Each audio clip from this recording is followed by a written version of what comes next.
Salutare tuturor! Astăzi voi tăia un trandafir urcător. Rămâneți alături de mine până la sfârșit și o să vedeți regulile după care se taie trandafirul urcător și tăierile care le vom face astfel încât să obținem un trandafir cu flori bogate și cu un miros deosebit, exact ca în grădina de altădată a bunicilor noștri.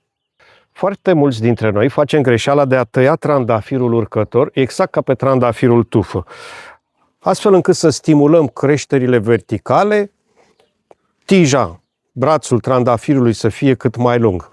Dacă vom tăia trandafirul urcător în acest fel, vom avea flori foarte puține. Secretul este ca trandafirul urcător să îi se permită să aibă ramurile îndoite. În momentul în care vom duce ramurile îndoite, trandafirul va exploda de flori. Până atunci vom avea o floare, câte o floare în capătul fiecarei tije. Haideți să vedem cum tăiem. În primul rând, trebuie să eliminăm ramurile uscate, cum ar fi aceasta de aici, care este și bătrână și uscată. Apoi, va trebui să scurtăm la doi ochi ramurile înclinate. Voi elimina ramura uscată de jos de la ochi.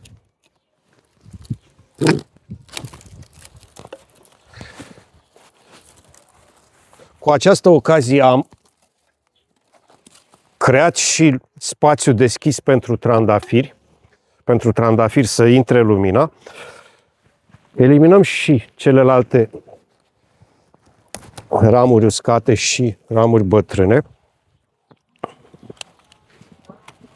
Și aici avem uscătură, și aici, și aici.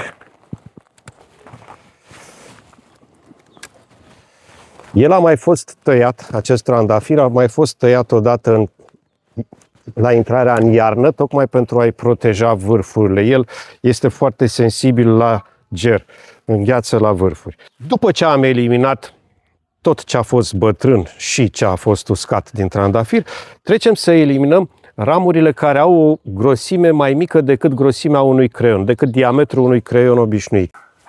Am terminat cu ramurile uscate și cu crenguțele subțiri.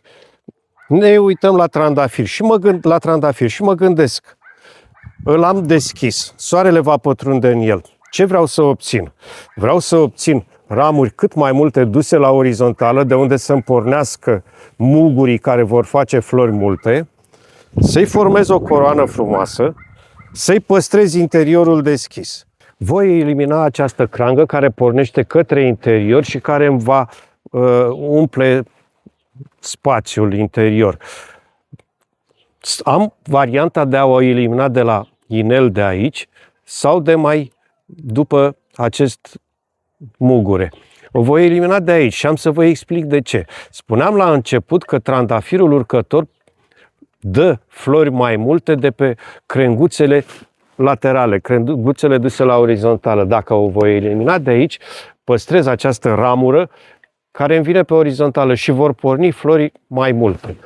De asemenea, o să elimin și pe asta care vine către interior, iar pe cea de aici voi căuta să o duc pe orizontală, astfel încât să-mi pornească iarăși flori din ramura dusă la orizontală. Secretul la trandafirul urcător este să avem cât mai multe ramuri duse pe orizontală. Voi scurta vârful, pentru că el are tendința să meargă către în sus, și de aici voi veni cu o sârmă să-l leg așa, astfel încât trandafirul să fie deschis, cât mai deschis.